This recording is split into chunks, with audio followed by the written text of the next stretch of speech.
안녕하세요. 생활에 도움이 되는 채널 이것들입니다. 오늘 말할 얘기는 노동, 근로, 같은 말이죠. 사람이 몸을 움직여서 일을 하는 것을 말합니다. 사람은 장소에 따라 자기의 역할이 있어요. 그리고 그 역할에 따라 자신의 일이 있습니다. 자신이 집에서, 학교에서, 회사에서 각각 역할이 다르고 거기에 따른 자기 일이 있죠. 사람이 일을 하는 이유는 돈, 보람, 이런 것들이 있습니다. 그 중에서 돈을 벌기 위해서 일하는 것을 노동이라고 하죠. 돈을 버는 방법은 크게 두 가지가 있어요. 첫 번째는 쉬운 방법, 부모님에게 달라고 하는 것입니다. 이 세상에서 돈을 달라고 말할 수 있는 곳, 그리고 그렇게 한다고 해서 돈을 주는 곳, 오직 부모 한 곳밖에 없어요. 다른 곳은 그냥 돈을 달라고 말할 수도 없고 그렇게 말한다고 해서 돈을 주지도 않습니다. 오직 부모와 자녀 관계뿐입니다. 이 얘기는 부모가 자녀에게 돈을 그냥 주는 것이 당연한 것이 아니라 굉장히 이상하고 특이한 것이라는 뜻이에요.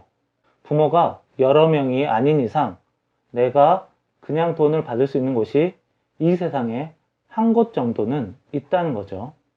받을 수 있는 정도는 사람마다 다르겠지만 그런데 부모님만 의지하고 살 수는 없습니다. 부모님이 영원히 살지는 않으니까요. 그리고 부모님이 할아버지 할머니로부터 돈 받을 생각에 집에서 가만히 있는 것은 아니죠. 각자 자기의 일이 있죠.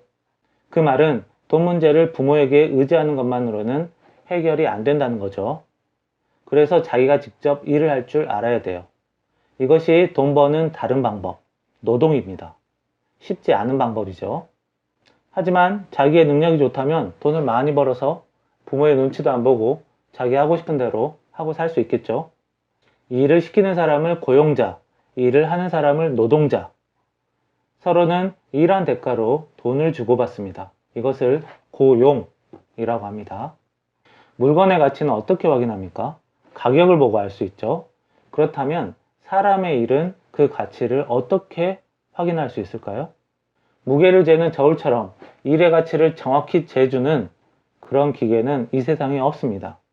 이처럼 사람의 일의 가치를 재기는 어렵지만 적당히 그 가치를 재야 되고 그래서 돈을 주고받아야 하는 것이 고용이에요. 그래서 이런 고용이 굉장히 어렵습니다. 일의 가치는 정확히 매길 수가 없어요. 적당히 매길 수밖에 없죠. 어떤 가게는 일을 하고 받는 돈, 임금을 시간당 8,600원을 주지만 어떤 가게는 시간당 10,000원을 줄 수도 있어요. 돈을 주는 사람, 고용자가 임금을 적당히 정하는 것이죠. 고용자가 고용 방법을 직접 정합니다. 이 방법이 세 가지가 있어요. 아르바이트는 파트타임, 시간제라고 하죠. 시간당 얼마, 이런 식으로 돈을 받고 계약직, 정규직은 한 달에 얼마, 1년에 얼마, 이런 식으로 돈을 받아요. 이런 차이는 기간을 어느 정도 정하고 일을 하느냐와 상관이 있습니다. 아르바이트, 계약직, 정규직 이렇게 갈수록 일을 할 수 있는 기간이 점점 늘어나는 거죠. 아르바이트는 짧은 기간을 일할 때의 고용 방법이에요. 예를 들어 3일짜리 아르바이트가 있다고 합시다. 그 중에서 이틀 동안 일을 배우고 나머지 하루 동안 일을 했다고 합니다. 이러면 일을 시킨 사람이 굉장히 손해겠죠. 실제로는 하루밖에 일을 안 했으니까요. 한두 시간 정도면 일을 배울 수 있고 바로 일을 할 수 있는 그런 비교적 간단한 일을 아르바이트로 주로 합니다. 계약직은 몇 달, 몇 년 이런 식으로 기간을 정하고 정규직은 지금 나이부터 60살까지 기간을 정하는 고용 방법입니다. 일하는 사람 노동자 입장에서는 정규직이 제일 좋겠죠.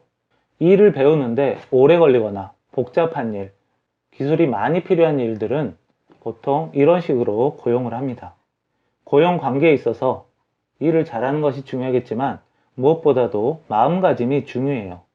일을 시키는 사람 고용자는 노동자가 일을 잘해주기를 믿고 노동자는 고용자가 약속한 대로 돈을 제대로 주기를 믿고 서로 간에 계약을 하는 것이죠. 결국 노동자와 고용자는 믿음으로, 신뢰로 서로 간에 관계를 맺는 거예요. 그래서 서로 간에 거짓이 들어가면 관계가 계속되기 어려워집니다. 어디에서 일을 하든지 믿을 만한 사람이 되는 것, 거짓말을 안 하는 것, 이것이 일터에서 1순위로 중요한 것입니다.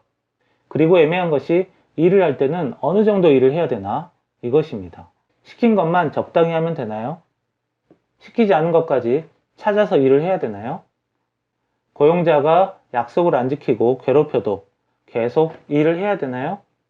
사실 어떻게 일을 해야 되는지 정답은 없습니다. 자기가 생각하는 대로 하면 돼요. 대신 내가 일하는 목적이 어디 있느냐, 어떤 목표를 가지고 일을 하느냐, 여기에 따라 자기의 일하는 방식이 대부분 결정나요. 예를 들어 편의점에서 아르바이트를 한다고 했을 때 내가 얼마의 돈을 모아야겠다. 이것이 목표라면 그 돈을 모을 때까지 일을 무난하게 할 수 있는 것이 일하는 목표겠죠. 내가 나중에 편의점 사장님이 되는 것이 목표라면 맡은 일 이상으로 일을 하고 배우는 것이 자신의 일의 목표가 되겠죠.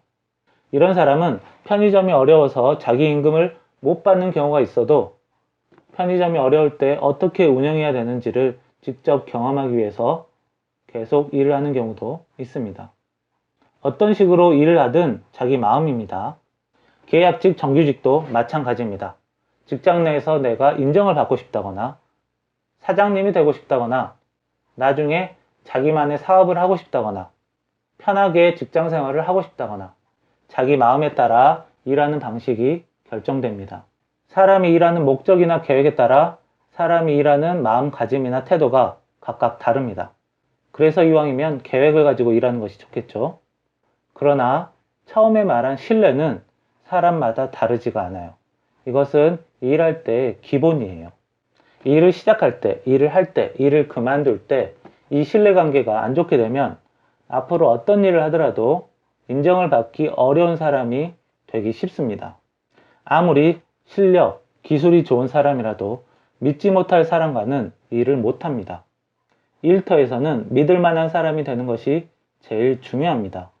그리고 일할 때 돈뿐만 아니라 보람도 굉장히 중요합니다. 돈만 바라고 일을 하면 노동이 지겨워지겠죠. 그러면 인생의 대부분의 시간이 괴로운 시간이 됩니다. 일에 대한 보람은 자신이 직접 찾아야 돼요. 이번에는 노동의 가치에 대해서 이야기를 해봤습니다. 다음에는 노동의 시스템에 대해서 이야기를 해보겠습니다.